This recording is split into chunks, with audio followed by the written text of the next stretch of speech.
Celebrate, celebrate, celebrate, celebrate. Let's all come together and celebrate. What's up, everybody? Kumia's Cucks. What a great day. What a great day. Let's do it. I'm in a great mood. Let's go. Yeah.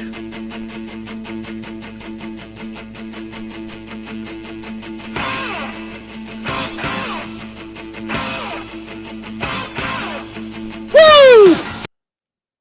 Sorry. It's a whole subculture of gay cowboys dancing. Queer line dancing is a big thing, a fad I never knew existed.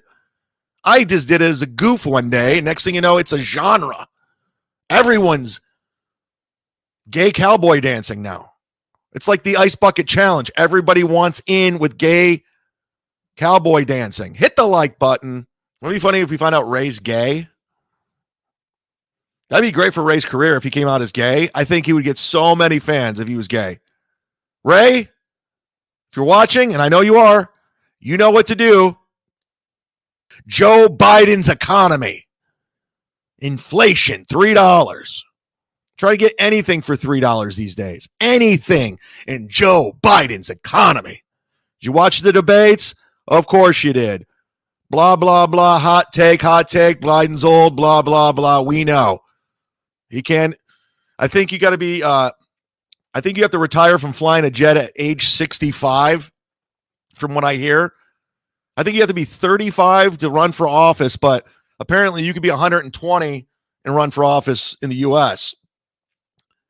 I'm sick of 80-year-old men running for the country. Why can't we have a young 35-year-old, 36-year-old who has his life in front of him, his family, that really gives a shit? Anyways, we're not going to talk politics here. We'll save that for the Stuttering John podcast, where it's very one-sided with a lot of headline reading. I'm the Mudshark. Right, John? The Duke? Where'd you get that idea? I'm curious. Where'd you get the Duke from?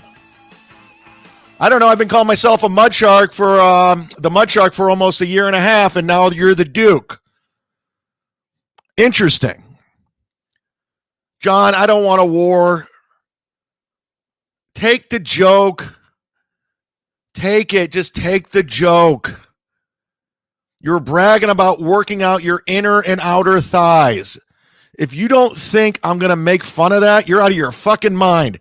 Let's get one thing clear. The one thing the Mudshark does, and I have to remind everybody, I am the curator of what's going on, because everyone is constantly rewriting everything that's going on. Melton, Ray Devito, they're always rewriting. Steel Toe. I got to constantly remind everyone exactly how things played out the way they did, and the reason why things are happening is because this, that, and that. I got to connect the dots, A, B, and C, to remind everyone. So I don't want to be repetitive like Ray or Melton, but I got to just constantly pound it in your skulls of what actually happened. I've never, ever, ever claimed to sell tickets. That's never. Find any video of me claiming to sell tickets like Ray. I don't. I never. I know what I am. That's the reason why I open for all these guys. They sell tickets. Brewer sells tickets. Tosh sells tickets. Fucking Nick Swartzen sells tickets. Of course. It's a no-brainer to open up for guys who sell out. You pick up more fans. You don't have the pressure of selling tickets. I'm lazy, okay? I'm lazy. I could have stayed in Hollywood. I could have tried and went for it like Burt Kreischer, but I chose not to. I'm lazy. I don't play the game well. I don't kiss ass. I don't lie. Kumia's country was a lie. Yes, it was. And I admitted it was a lie. You're welcome for all the great content you got out of me and all the other shows that created revenue and subscribers because of my lie. One lie. And you got Steel Toe, you got Melton, who lies out of his fucking ass. Holy shit. If you believe a fucking word that guy says, you're dumb. You're just a dumb guy. All the way down to his fake wife and the house not being in his name. You want to keep going? Let's go. The guy who backdoored himself into this world where I had personal relationships, personal beefs. The reason why Kumia's Cucks became, because it was personal. The reason why Compound Media and me, because I was a part of it. It was personal. Anthony Cumia knows me. He doesn't know Patrick Melton. He doesn't. Melton was never on the compound shows. He wasn't. I guess he did that one abysmal appearance on Legion of Skanks, and it was abysmal. Out of Louis J. Gomez's mouth. Big J. Okerson on the video. We could play it right now. Goes, who is that? A photographer? He goes, who's Patrick Melton? A photographer? And Lewis is like, no, he had one of the worst appearances in the history of Legion of Skanks. So he's not a guy. He's not in with this. He just crowbars and backs his fat ass on up into it and tries to make it about him. It's not. It's not. Anthony doesn't even know Steel Toe's real name. That's a fact, Jack, to take it from John. So let's not get it twisted. So I'm doing this sold-out show tonight. It's going to be sold out.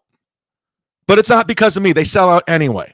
So, but I'm not claiming I'm the reason why. I'm not Ray DeVito to get some fucking freak standing ovation at a bar in Las Vegas with some subscribers where they charge $300 to see Ray DeVito, including flight and hotel accommodations with that on top of it to see Ray DeVito. That's grifting at its highest.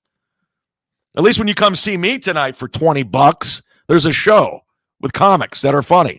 That's happening. I'm going to go back to why this all started. I got to remind everyone. I saw a clip of Melton taking credit for this.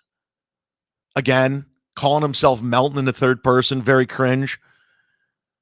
Again, backdooring himself into all of this, saying, Chad has a show, Cumia's cucks, nobody watches it, blah, blah, blah, blah. Lie, lie, lie, lie, lie, lie, lie. He says for a year and a half it was closing. No. Go, don't rewrite history. We know you did it. You did it with Red Bar. You did it your whole life. I've talked to enough people, Melton.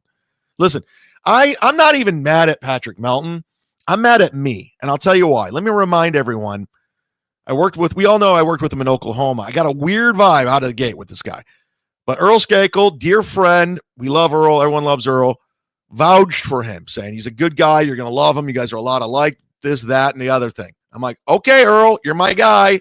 I'll listen to you. Right. So I really went out of my way to be cool to this guy. I brought him into the community, brought him on Kevin's show, brought him on my show, called into his show, tried to be cool. And then I realized he doesn't play nice. He's really weird. He got really weird about a thing called Wordless Wednesday, a thing I had no idea. And he just insisted I took it from him. I'm like, no, I didn't. And I never did it. And he did it and it flopped.